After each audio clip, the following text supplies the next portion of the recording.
about 2 weeks earlier, I'd been traveling back from London home, and I got out of the train station, and my wife picked me up, and we got into the car, and we had planned to go and have a brunch at my favorite little spot. They do amazing Cuervo's Rancho sauce. I was very excited. And she said, let's go straight home. I've made sandwiches.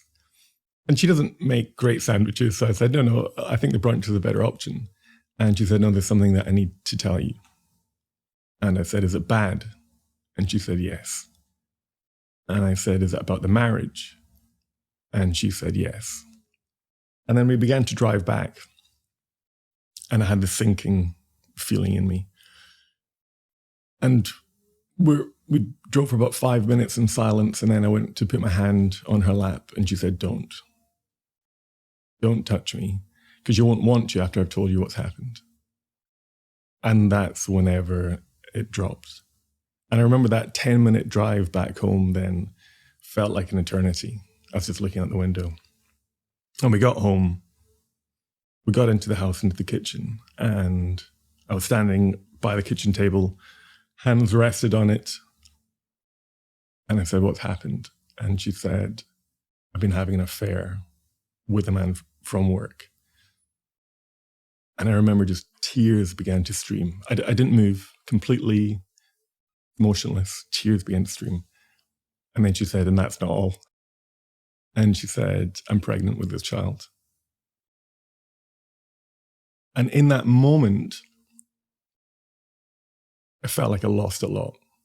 You know, I'd lost my wife. I'd lost the life we created. I'd lost the dog, our home, my parents-in-law, her family, everything that I'd really held dear. If someone said, what makes a meaningful life? I would have described these things. And it felt like they'd just been snatched away, just came crumbling down like a house of cards. And then fast forward 2 weeks, and Steve decides to ask. And I remember because the first thing, no, it's fascinating because the first thing he asked was, you're married, right? And I did this high-pitched laugh, and I go, yes. and then the conversation flowed on, and it's themes that I'd really thought about. Can you love someone and cheat on them? Does monogamy exist? Is it natural? Are we set up to live a life where we're in one relationship with one person only? And so over the past 18 months, it's been a process, and some of these themes have been very real to me.